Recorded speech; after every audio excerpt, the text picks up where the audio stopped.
Drop it. Halo guys, balik lagi sama gue Tio Nugroho dari channel Gadget Boy ID. Oke, jadi hari ini gue mau sharing pengalaman gue pakai P40 Pro. Handphone yang udah gue pakai selama kurang lebih dari 1 bulanan, akhirnya gue menyerah. Apa alasannya gue menyerah? Ya balik lagi ke awal, karena nggak ada GMS atau Google Management Service. Di video kali ini gue nggak bakal jelasin tentang GMS, karena udah banyak banget yang review tentang GMS. Di video ini gue bakal sharing pengalaman aja pakai Huawei P40 Pro. Secara garis besar gue bisa simpulin HP ini emang HP terbaik kalau buat foto. Cuma ya ada beberapa kelemahan lain, nanti gue bahas satu-satu. Alasan utama gue beli HP ini ya karena harganya udah turun. Dari awal harga itu sekitar 14 jutaan. Nggak sanggup gue waktu itu. Tapi seiring berjalannya waktu harganya itu makin turun. Waktu itu gue beli di harga sekitar 11 jutaan pas. Gue beli varian yang 8/256GB. Langsung aja waktu itu gue sikat. Pertama gue bakal bahas desainnya dulu. Asli, desainnya ini cakep banget dengan finishing kaca depan belakang. Dan belakangnya udah dilapisin warna doff. Warnanya itu, aduh, mewah banget bro. Yang gue suka juga soft case-nya, karena simple banget, kelihatan masih mewah pas gue pakai case-nya di handphonenya. Model case-nya juga compact banget sama HP-nya, nggak kegedean dan nggak kekecilan juga. Jadi ya selama pemakaian gue selalu pakai case bawaannya. Desain kamera belakangnya banyak yang nggak suka, tapi menurut gua ini keren banget, ala-ala Samsung S20 Ultra. Malah ada yang nyangka temen gua waktu itu dikira gua megang S20 Ultra. Desain kotak, terus ada label Leica, asli makin mewah banget bro nih HP. Buat feel gripnya juga enak, nggak kelebaran, tapi lebih ke panjang. Pas sih di tangan gua, tapi ya gitu, nggak terlalu nyaman pas ditaruh di kantong, karena masih berasa kepanjangan. Kalau buat layarnya juga nggak ada komplain, nyaman banget lah bro. Apalagi layarnya ini udah curve atau melengkung. Melengkungnya itu juga nggak cuman ke kanan sama kiri aja, tapi juga atas dan bawah. Asli, feelnya berasa mewah banget. Layarnya udah OLED 6,56 inch, serta udah didukung sama refresh rate 90Hz, support HDR10. Dan saturasi warnanya menurut gua lebih ke vivid ya, tapi lu bisa atur juga mau vivid atau natural. Kalau gue sih lebih suka yang vivid ya. Buat nonton drama Korea juga masih enak, nggak terlalu ngeganggu lah sama tompel yang super gede ini. Awalnya sih ganggu, tapi lama-lama ya udah biasa aja, normal-normal aja. Lanjut buat fitur yang paling gue suka adalah kenyamanan mata. Jadi warna biru yang dapat merusak mata di HP bisa dikurangin atau bahasa iPhone-nya itu True Tone. Gue sih suka schedule fitur ini buat malam, biar mata gue nggak gampang pegel.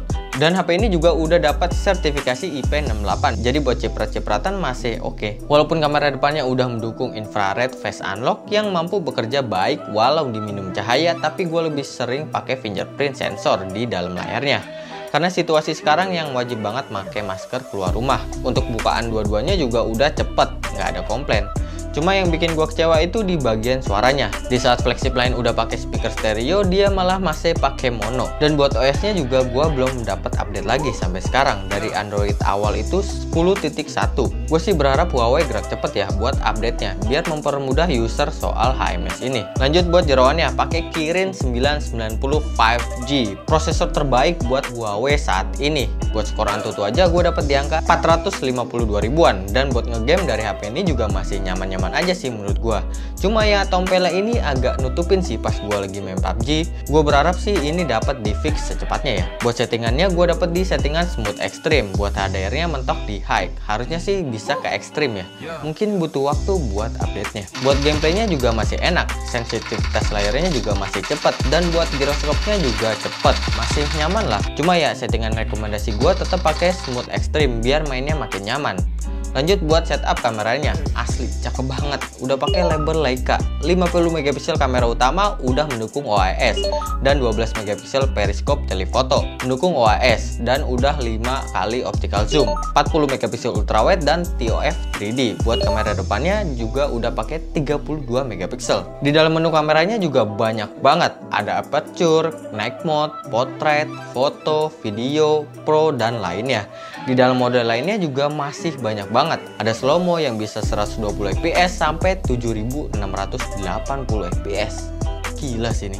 Dan ada mode panorama, monokrom, AR lens, light painting, HDR, timelapse, stiker, dokumen, underwater, dual view, dan high crash. Masih banyak banget bro. Apa gue bikin video terpisah ya? Soalnya kan kalau bahas satu-satu pasti videonya bakalan kelamaan. Yang mau boleh komen di bawah. Buat kamera utamanya udah cakep, detailnya itu cakep banget.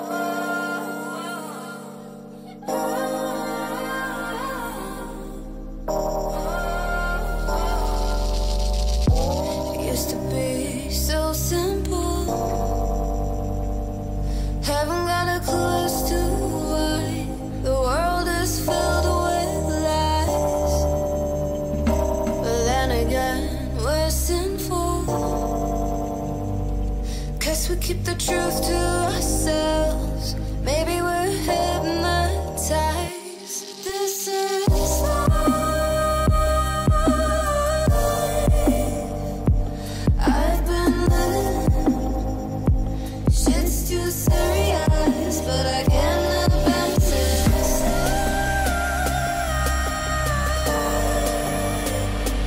I've been living. Komplain gue sih cuman pas lagi jepret di mode low light. Di sharpeningnya itu karena lo harus nahan pas lagi foto. Lama bener.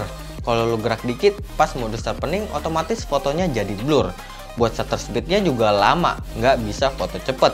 Wajar sih karena buat processing detailnya biar lebih cakep. Cuma ya gue berharap bisa lebih cepet lagi buat shutter speednya. Buat ultrawide-nya nggak lebar, nggak kayak di Samsung atau iPhone. Tapi hasilnya masih cakep. Dan buat 5 kali optical zoom juga detailnya masih bagus. Jadi 5 kali optical zoom itu bukan foto dari bantuan software ya. Jadi ini real dari lensa kameranya.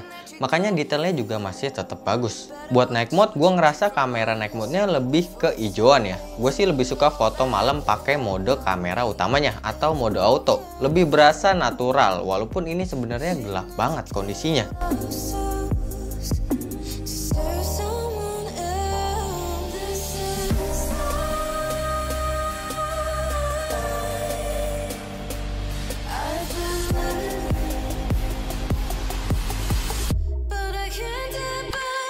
Buat kamera bokehnya juga mantep banget, asli dah, detailnya itu cakep banget. Udah kayak moto pakai mirrorless.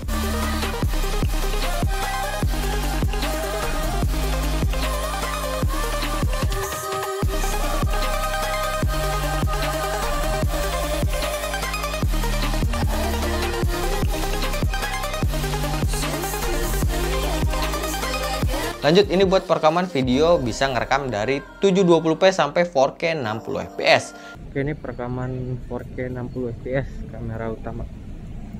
Bisa ganti lensa ke wide. Satu kali. Wide lagi. Cuman wide-nya juga nggak terlalu jauh. Range-nya masih dikit. Satu kali bisa di zoom sampai 10 kali, bisa di zoom out lagi. Oke, ini perekaman 1080p 60 fps pakai kamera utama. Stabil sih, dia bisa ganti ke wide langsung. Ini wide, ini yang satu kali, cuman ganti-gantinya masih gak enak. Nggak tahu nih suaranya jelas apa enggak ya? Oke. Rekomendasi rekaman menurut gue ya di settingan 4K 60 fps pakai ultrawide karena range-nya lebih luas. Hasil kameranya juga masih kelihatan cakep. Masih shaky ya. Kayaknya lebih stabil yang 4K 30 fps. Kameranya juga lebih vivid. Yang paling gue komplain dari kameranya ya paling cuman di kamera depannya sih. Range-nya itu nggak luas, sempit banget. Padahal gue udah jauhin HP-nya. Range-nya masih kecil ya. Ini padahal udah gue jauhin banget nih kamera HP-nya. Dia bisa 1080p 60 fps juga. Tapi yang ini pakai 4K 60 fps. Mantep sih. Nah kalau yang ini pakai 1080p 60 fps kamera depan. Bagus ya, terang banget sih. Range-nya masih sempit juga.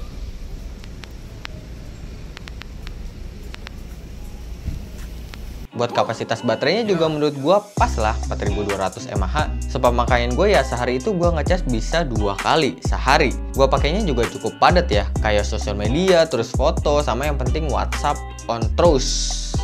Dan gue nggak ngeluh sama sekali karena ngecasnya cepet banget. Asli, cepet banget bro. Butuh 1 jam doang buat ngecas dari 0 sampai 100%. Pantes aja, ternyata emang kepala casan bawaannya udah 40 watt. Dan udah mendukung wireless charging sampai 27 watt. Dan bisa refresh wireless charging juga sampai 27 watt. Aduh, overkill. Oke, kesimpulan. Menurut gua kelemahan dari HP ini ya paling di video kamera depannya. Terlalu kekrop banget. Range kameranya juga nggak jauh. Contohnya di ultrawide-nya, range-nya nggak luas. Nggak kayak di Samsung atau iPhone.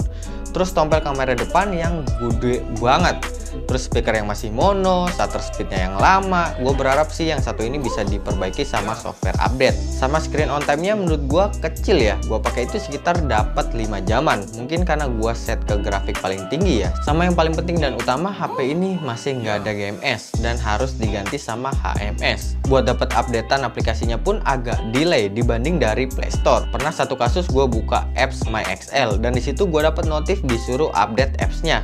Sedangkan gue cek di HMS nggak ada update-nya. Ya otomatis gue nggak bisa buka apps MyXL. Tapi sisanya sih menurut gue the best banget nih HP. Dari kualitas foto, desain yang mewah, layarnya udah curve, melengkungnya itu udah kanan, kiri, atas, bawah, lengkap bro. Ngecasnya juga udah cepet, support wireless charging, dan dapat prosesor terbaik dari Huawei. Ya gitulah, namanya smartphone ada kelemahan dan ada kelebihan. Semuanya tergantung masing-masing kita aja. Sesuaikan kebutuhan dan budget. Buat gua HP paling worth it itu di harga 4-5 jutaan. Tapi ini udah overkill sih, cuma ya nggak ada GMS-nya. Oke, segitu aja sharing pengalaman gua pakai Huawei P40 Pro ini. Like kalau kalian suka dengan video ini, dislike juga nggak apa-apa. Gua Tio Nugroho cabut, kita ketemu lagi di video selanjutnya. Bye-bye.